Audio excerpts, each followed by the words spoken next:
La storia di oggi sembra la sceneggiatura di un film dal finale epico. E infatti lo è stata. Beh ragazzi, c'è poco da dire, l'atto finale della stagione 1976 di Formula 1 è una roba che raramente si è vista non solo nel motorsport ma proprio nel mondo sportivo in generale. E quindi benvenuti a una nuova puntata, anche se parlare di gare dimenticate qui è riduttivo perché questa è una gara famosissima, gare dimenticate, Fuji 1976. Scusa, Oddio, aspetta. Yuri, mi hai fatto paura, Ma come gare dimenticate? Io devo fare il finale della stagione 76 di Formula 1 Story ed è proprio questa che mi manca. Ma non hai visto la programmazione dei video? C'era gare dimenticate, lo Fuji so, 76, ho capito, da ma 2 mesi c'era. Dobbiamo trovare una soluzione. Facciamo una fusione tra le due cose? È come in Dragon Ball, guarda, visto che casualmente sei nel mio studio, facciamo, dato che siamo in Giappone, tu sei appassionato di Dragon Ball, una bella fusione, Ok. Formula 1 Story e gare dimenticate. Va bene, ma non senza il mio. Let's go! Si toccano, Villeneuve resiste. Interno lo decide di passare. Race driver steering off. Handle. Oh my goodness, this is fantastic! Niki Lauda trying to get up ahead and Nelson's got round the outside of it. Oh! Michael Schumacher, campione del mondo, riporta il titolo ridato a Maranello. La gara decisiva per l'assegnazione del titolo 1976 si corre in Giappone per la prima volta nella storia della Formula 1. Il Fuji Speedway entra in calendario e lo fa da assoluto protagonista. È la prima gara asiatica della storia di questo sport e ovviamente è un tracciato che nessuno conosce se non i piloti locali giapponesi iscritti per questa gara, ma a loro ci arriveremo più tardi. Parliamo invece dei veri protagonisti, grandi attesi, Ferrari e McLaren che si giocano il titolo e arrivano a questa gara con due approcci veramente diametralmente opposti. Se infatti la scuderia inglese giunge in Giappone ben 10 giorni prima, Lauda e la Ferrari sono invece rimasti più tempo a Maranello, dove i tecnici, assieme ovviamente al pilota austriaco, hanno cercato di affinare le sospensioni in modo da trovare un sistema per far entrare più velocemente in temperatura le gomme. La scuderia si reca quindi in Giappone e il martedì prima della gara l'austriaco va a ispezionare il tracciato cercando di capirne i segreti. La Ferrari peraltro chiede anche di effettuare dei giri di prova con la propria vettura, dato che non esistevano i simulatori all'epoca per capire un nuovo tracciato, ma gli organizzatori rispondono picche perché semplicemente stavano ancora sistemando il fondo stradale al martedì prima della gara. Alla fine Lauda ottiene di poter fare uno e un solo giro del tracciato a bordo di una Rolls Royce, che altro non era che l'auto che aveva utilizzato per andare dall'hotel al circuito. Una volta finita questa piccola prova, Lauda viene assediato dai giornalisti e rilascia questa dichiarazione. Non posso fare commenti perché non era al volante di una vettura da corsa, è stata una semplice ispezione. Farò di tutto per vincere questa prova decisiva. E aggiungerei, grazie al Coulthard, tutto nella norma, sembrerebbe. Se non che la Ferrari il giorno dopo viene a sapere che era stato concesso il sabato precedente sia alla McLaren con Hunt che alla Copersucar con Fittipaldi di effettuare qualche giro di prova con le loro Formula 1. Ovviamente scoppia la polemica con l'intento finale di ottenere una sessione di libere in più al giovedì, ma alla fine non se ne fa niente, la cosa viene respinta e come se non bastasse, la settimana prima era arrivata la decisione del Tribunale d'Appello della FIA per il ricorso presentato all'Automobile Club inglese. Era stato richiesto in pratica di annullare i risultati della gara di Monza per la controversia sulle benzine di McLaren e Penske e per il fatto che quasi tutti i piloti a fine gara, dopo la bandiera rossa, non avevano seguito l'indicazione di rientrare al box e non erano stati penalizzati. Chiaramente con l'annullamento di quella gara e senza i 3 punti di Monza, Lauda e Hunt sarebbero arrivati alla gara del Fuji a pari punti, ma la decisione fu di respingere il reclamo e quindi nulla di fatto. La situazione in classifica prima della gara decisiva dice Lauda 68 punti, Hunt 65. Tra i giornalisti impazza il toto pronostico sul titolo e in diversi esprimono quindi la propria opinione, tipo Depailler e l'ex campione del mondo Jackie Stewart. E sentite cosa dice. Vincerà Lauda, la nostra macchina a 6 ruote è molto congeniale a questo tracciato, quindi Hunt al massimo può ambire a un terzo posto.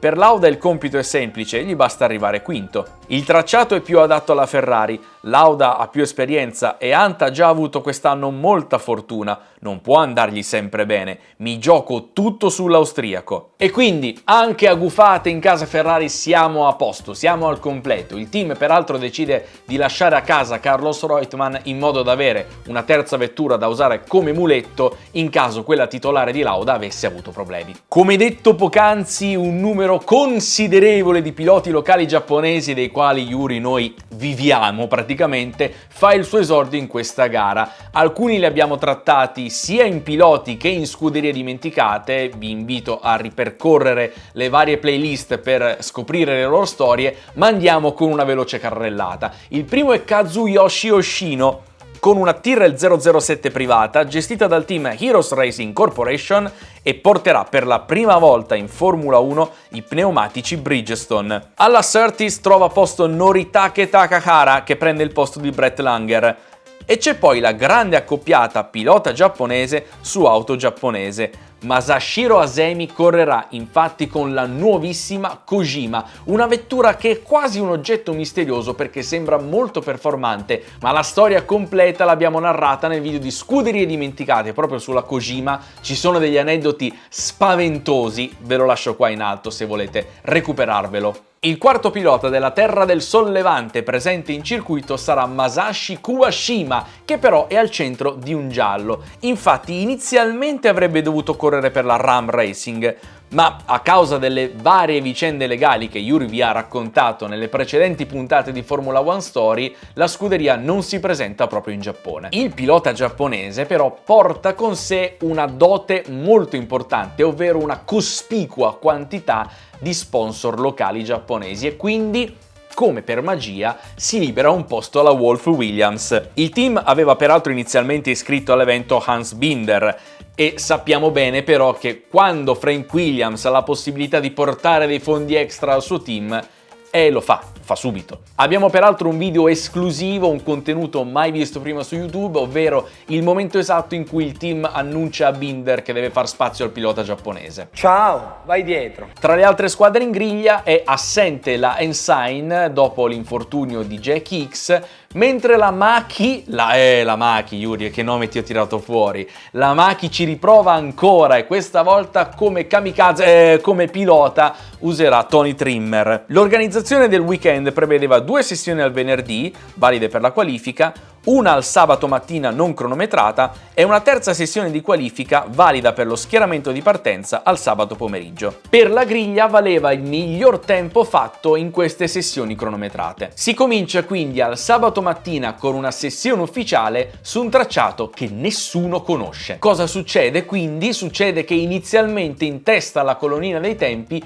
ci va la Kojima di Asemi, che forte della conoscenza della pista, a 20 minuti dal termine della sessione sta dando un secondo a tutti gli altri, su una Kojima, roba dell'altro mondo. Sul finire della prima sessione però si mettono in cima alla classifica i più attesi. Hunt è primo con un centesimo di vantaggio su Lauda, terzo Pase con la Brabham, mentre Asemi resiste in una comunque straordinaria quarta posizione. I tempi di Ferrari e McLaren erano dovuti soprattutto al fatto che erano le uniche squadre a poter disporre degli pneumatici morbidi Goodyear che assicuravano ovviamente grande prestazione sul giro secco. Questa cosa fa inalberare tutte le altre squadre che se la prendono con questi due team, ma anche con la Kojima, perché a parte che era una squadra di cui nessuno sapeva niente, non sapevano nemmeno che motore montasse, e poi aveva degli pneumatici di una concessionaria della Dunlop che avevano fabbricato una mescola veramente molto efficace. Così la Goodyear, per non inimicarsi troppo i vari team, decide di fornire nel pomeriggio anche tutte le altre squadre delle gomme morbide tranne Copersucar e Surtees. La sessione del pomeriggio inizia col botto, letteralmente. Masashiro Asemi con la sua Kojima deve superare Merzario e Scheckter al curvone che precede il lungo rettilineo dei box, ma sbaglia, esce di pista ad oltre 270 km/h e danneggia quasi irrimediabilmente il telaio della sua monoposto. Nessuna conseguenza, per fortuna per il pilota, ma essendo ferma in pista anche la Marce di Peterson con cambio rotto, viene esposta bandiera rossa per rimuovere i detriti delle vetture. Peraltro su come venne riparata la Kojima c'è tutta una storia che quasi non ci si crede. vi rimando al video che vi ho linkato prima perché merita di essere ascoltata. Alla ripresa Lauda deve fare i conti con dei problemi sulla sua vettura, infatti i tecnici di Maranello scoprono che la circonferenza delle gomme morbide non è perfettamente uguale su tutte e quattro e che alle alte velocità si deformano, per cui l'austriaco decide di passare alle gomme dure. Ancora peggio dell'austriaco però è messo il suo diretto rivale James Hunt, perché il gran tempo della mattina nasconde dei giganteschi problemi di assetto per la sua McLaren. I tecnici infatti cambiano la configurazione della macchina e degli alettoni diverse volte senza trovare il bandolo della matassa. Come se non bastasse, durante un tentativo di giro veloce Hunt compie un testacoda alla prima curva della parte bassa, danneggiando la sua macchina. Con i due contendenti alle prese con problemi non da poco, al pomeriggio il più veloce risulta essere Mario Andretti con la Rediviva Lotus davanti alla Brabham di Carlos Pace, che sfrutta la potenza del suo motore Alfa Romeo sul lunghissimo rettilineo. Terzo è Regazzoni, anche se pure il ticinese ha avuto diversi problemi al motore a causa di improvvisi cali di potenza. Quarto è Brambilla con la March. Quinto Lauda, che con le gomme dure riesce a migliorare il suo tempo del mattino, e Hunt gli è subito dietro. L'austriaco chiude quindi la prima giornata in maniera serena, mentre il suo diretto rivale è veramente scuro in volto. Come riportato da diversi giornalisti britannici, l'inglese è molto agitato, sono 3 notti che non riesce a dormire, ma non solo è preoccupato per i problemi di assetto della sua vettura, no, la sua fidanzata è rimasta in Inghilterra, quella ufficiale almeno, mentre Teddy Mayer, il proprietario del team McLaren, gli aveva severamente proibito qualsiasi contatto con le signorine del posto. Ah, vabbè, adesso capisco tutto, è più chiaro. Si arriva così al sabato mattina con una piccola sorpresa. Alla Wolf Williams il posto a fianco di Merzario viene preso da Hans Binder. Ma come? Perché non c'era il pilota giapponese? Beh, insomma, da una parte le prestazioni del pilota nipponico al venerdì non erano state delle migliori, è lento più di 2 secondi rispetto a Merzario, e dall'altra sì, facile portare gli sponsor, ma se gli sponsor non pagano, allora mi dispiace. La giornata del sabato cambia molto gli scenari rispetto alla giornata precedente. Infatti la sessione non cronometrata del mattino consente a Dante di trovare un assetto migliore e soprattutto, dopo aver testato diverse tipologie di gomme, riesce a trovare quelle giuste per qualifica e gara. La temperatura è molto più alta rispetto al venerdì e questo va a vantaggio della McLaren. Infatti Hunt riesce a scendere molto coi tempi, mentre Lauda ci riesce sì, ma con più fatica. Sul finire della sessione peraltro James balza in testa alla graduatoria, ma alla fine è Mario Andretti con la Lotus a spuntarla negli ultimissimi minuti e batte il tempo di Hunt di appena 3 centesimi. In Ferrari invece il clima è piuttosto teso e non aiuta anche la situazione di Regazzoni, che è su tutte le furie perché la squadra non gli ha cambiato il motore e gli ha fatto solo usare le gomme che aveva usato prima Niki Lauda, e quindi immaginiamo che uno dal temperamento caldo, focoso come Clay se la sia leggermente presa. Ma adesso è il momento di abbassare la visiera e giocarsi il tutto per tutto. È tutto in una gara e come sempre in questo Formula One Story a raccontarvela sarà Yuri.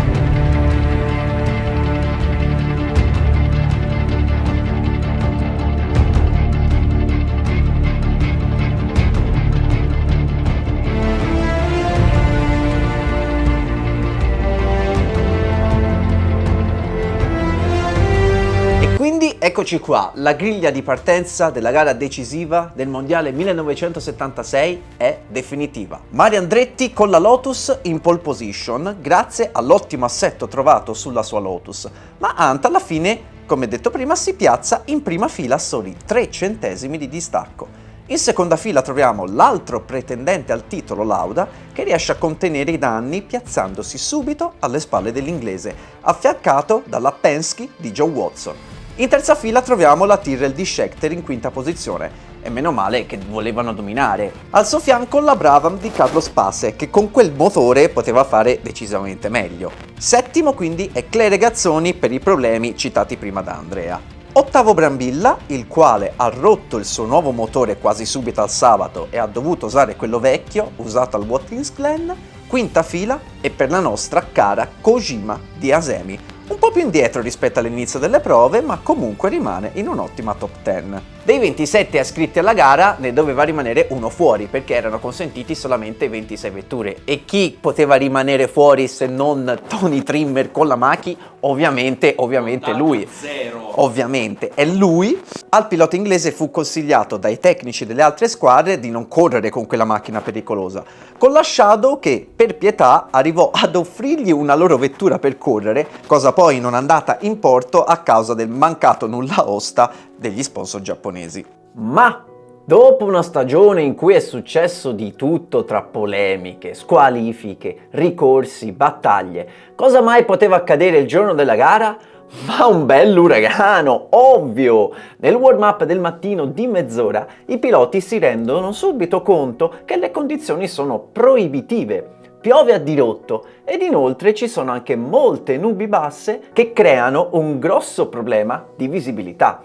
Appena finita la sessione delle 10:30, la commissione piloti formata da Hunt, Lauda, Jarier, Fittipaldi e Pace si riunisce e l'opinione è univoca. La pista così è impraticabile. Gli organizzatori, che avevano investito tantissimo per questo evento, si mostrano seriamente preoccupati che la gara venga annullata e quindi si muovono in due direzioni. Da una parte fanno pressioni sui piloti per correre e dall'altra tentano di risolvere il problema di aderenza in pista facendo scavare dei canaletti per far scolare l'acqua dal rettilineo, il punto più critico a causa dell'acquaplaning. La commissione piloti decide quindi di fare un sondaggio interno tra tutti i piloti e quello che ne viene fuori è che quelli che sarebbero decisi a correre sono solo Brambilla, Stuck e tutti i piloti locali giapponesi. Alla fine Bernie Eccleston convince tutti a rinviare la partenza di un paio d'ore, dalle iniziali 13:30 locali, per vedere se le condizioni migliorano. Anche perché Bernie, che gestiva i diritti TV della Formula 1 dell'epoca, aveva venduto l'evento a tutti i network televisivi mondiali per trasmettere la gara in tutto il mondo. Di fatto era la prima diretta mondiale trasmessa via satellite di una gara di Formula 1, con tantissimi introiti derivanti dalle pubblicità di tutto il mondo. Un colpo di genio! Che però in caso di annullamento della gara gli si sarebbe rivolto contro.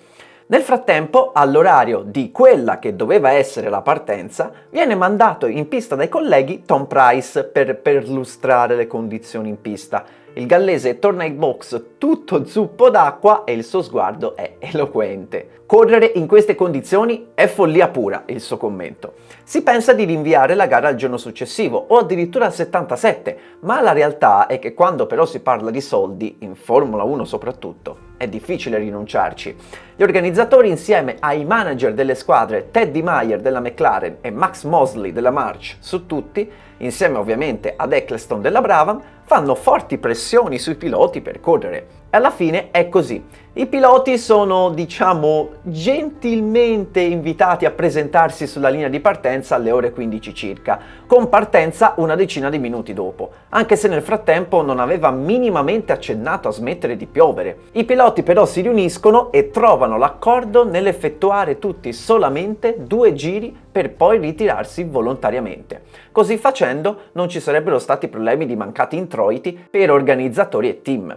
Le squadre però vengono a conoscenza di tale accordo e cominciano a minacciare i propri piloti di ritorsioni e licenziamenti in caso di ritiro volontario. Ed è così che quindi alle 15:09 in punto locali prende il via il drammatico Gran Premio del Giappone 76. Alla partenza della gara sotto la pioggia, Hunt fa una cosa che durante l'anno non gli era praticamente mai riuscita. Azzecca la partenza e va in testa davanti a Watson, poi Andretti, Scheckter e Brambilla, mentre Lauda gira alla prima curva solo sesto.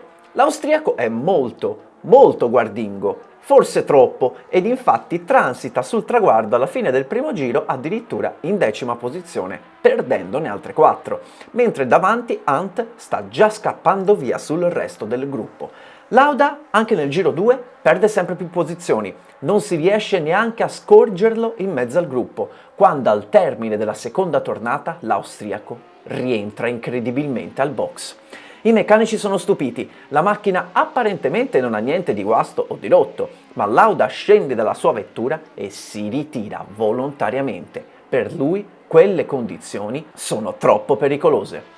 Forghieri gli propone di dire alla stampa che il ritiro fosse dovuto ad un problema tecnico, ma l'austriaco si rifiuta, ammettendo poi la verità nel dopogara. Col ritiro di Lauda ad Hunt basta arrivare quarto per aggiudicarsi il titolo mondiale, anche se la gara potrebbe venire interrotta anzitempo e dare punteggi dimezzati. Tutto può succedere, ma fino ad adesso sta conducendo magistralmente. Si ferma intanto Peterson col motore rotto, mentre davanti nel frattempo sale in cattedra Vittorio Brambilla, un mago in queste condizioni, che al giro 3 si porta addirittura in seconda posizione dietro ad Hunt, passando Watson, Scheckter ed Andretti in soli, pensate, 2 giri. Quinto il sorprendente Oshino con la Tyrrell privata davanti a Regazzoni. Al giro 6 Brambilla ha ripreso Hunt, ma all'improvviso fora una gomma. L'italiano va ai box per la sostituzione e riparte in 8ª posizione, mentre dietro anche Pace si ritira volontariamente dalla gara, imitato qualche giro dopo anche da Emerson Fittipaldi. Al giro 10 Oshino va addirittura ad attaccare la Tyrrell ufficiale di Scheckter, lo passa e si porta in una incredibile terza posizione, favorito molto dai suoi pneumatici Bridgestone particolarmente performanti in queste condizioni. Brambilla nel frattempo è una furia, ha già rimontato 3 posizioni, riportandosi al 5º posto, ma non è finita qui. Nell'arco di soli 6 giri si fa beffe nell'ordine di Scheckter, Oshino ed Andretti, riportandosi in seconda posizione e sembra addirittura averne per andare a riprendere ancora Hunt. Il ritmo di Brambilla è incredibile, l'italiano riprende l'inglese e al giro 22 lo attacca al tornante dietro ai box, ma finisce lungo andando in testa coda. Riesce a ripartire, ma ha perso una posizione a vantaggio dell'altra McLaren di Mass, adesso seconda. Dietro, nello stesso momento, Depailler ha superato Andretti per il 4º posto, con l'italo-americano che sta cercando di non consumare troppo le sue gomme, scelta che alla fine pagherà. Adesso quello in palla è Depailler, che al giro 24 si prende il 3º posto ai danni di Brambilla. L'italiano sta cominciando ad avere qualche noia al motore, mentre al giro 27 finisce la bella gara di Oshino. La pista si sta infatti asciugando e le sue gomme erano talmente usurate che ha dovuto fermarsi. Perché? Non aveva un treno di ricambio. Davanti le 2 McLaren conducono sempre la gara, ma al giro 36 Mass compie un errore e danneggia la sua macchina in maniera irreparabile.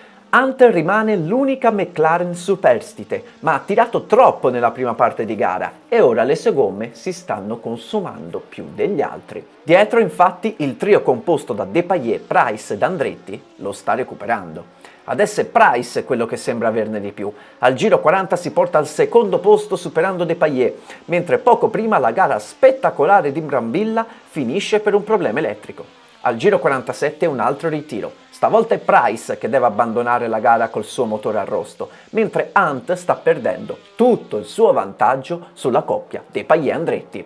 L'inglese non vuole correre rischi di forature e rallenta. Giro 62, 11 alla fine. Hunt si fa superare senza opporre grossa resistenza da Depailler ed Andretti, che vanno quindi in testa.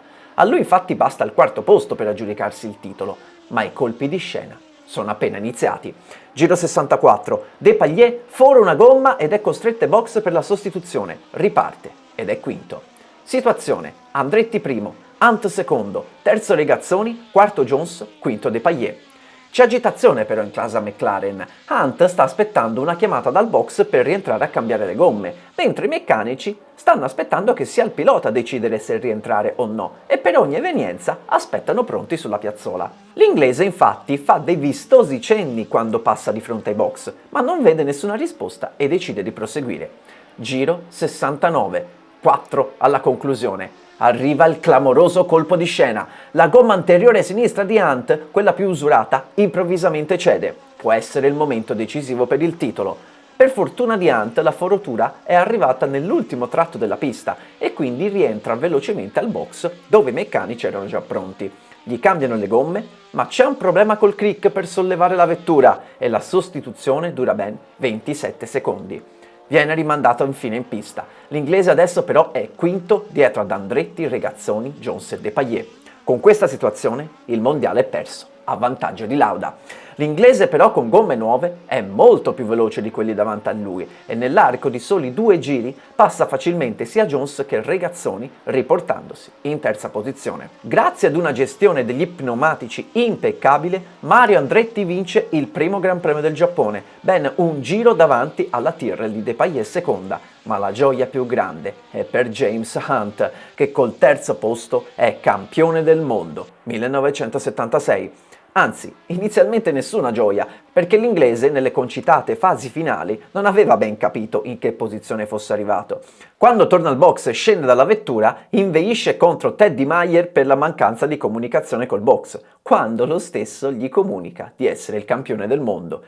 James Hunt allora afferra una coca e chiede di poter verificare i tempi ufficiali. È vero, è arrivato terzo. Il titolo è suo. E ben presto la Coca-Cola viene sostituita da una birra.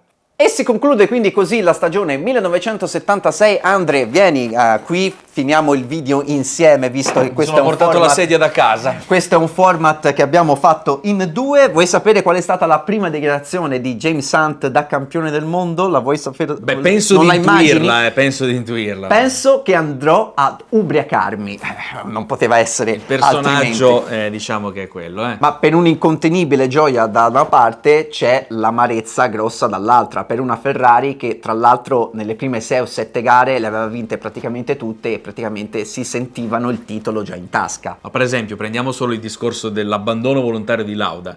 Se voi avete presente la scena del film in Rush, viene trattato come un gesto quasi eroico, no? Quasi figlio del trauma che aveva corso. All'epoca non fu assolutamente così, anzi venne massacrato dalla stampa e non solo, anche da colleghi di altre squadre per accusato diciamo di codardia, diciamo la verità. L'austriaco però a queste accuse risponde alla sua maniera, sempre diretto. Leggo testuali parole. Non me la sentivo di continuare. Oggi non si poteva correre in quel modo. Ferrari mi paga per correre, non per ammazzarmi. È in pieno stile Niki Lauda, ma non possiamo non menzionare il giallo del giro più veloce del Gran Premio del Giappone 1976. Inizialmente questo giro veloce fu assegnato alla Kojima di Asemi. Sì. Anche perché i cronometristi all'epoca non sono come attualmente, come la Formula 1 adesso, quindi un po' bisognava andare a ricontrollare un po' anche i tempi. E poi col diluvio non si capiva più chi fosse in un giro, chi fosse nell'altro, chi doppiato, chi meno, non si sapeva più niente. Quindi fu inizialmente dato il giro a lui, poi ovviamente la stampa e i giornalisti se ne ritornarono in Europa e quindi non si seppe più niente. In realtà i cronometristi andarono a controllare il giro di Asemi e si resero conto che in quel giro il giapponese era stato superato da 3 piloti, quindi era un po' improbabile che avesse fatto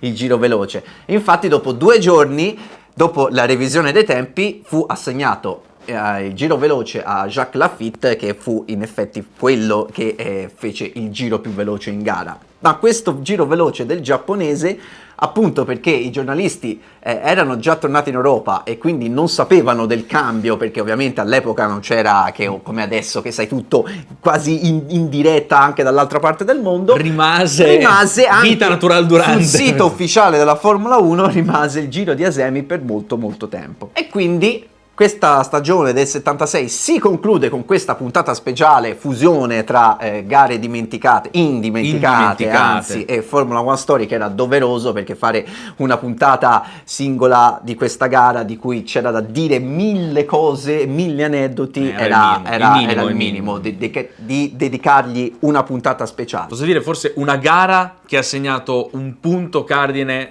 nella storia del motorsport. C'è un prima e un dopo Fuji 76 secondo me. Grazie quindi di averci seguito in questa puntata speciale, questa puntata in cui siamo stati insieme, spero vi sia piaciuta e per quanto mi riguarda appuntamento al prossimo Formula 1 Story inizio stagione del 77 e per quanto mi riguarda è al prossimo video di storytelling che chissà che cosa sarà. Lo vedremo. Lo vedrete se vi iscrivete al canale e se attivate la campanella per rimanere aggiornati. Cosa vuol dire? Vuol dire che quando esce un video la campanella vi dice esce un video. Se non l'attivate poi venite a commentarci sotto non avete ancora fatto il video su, invece magari quel video è uscito 6 mesi prima e ve lo siete perso. Quindi iscrivetevi, mettete un bel mi piace, attivate la campanella e ci vediamo al prossimo video. Ciao!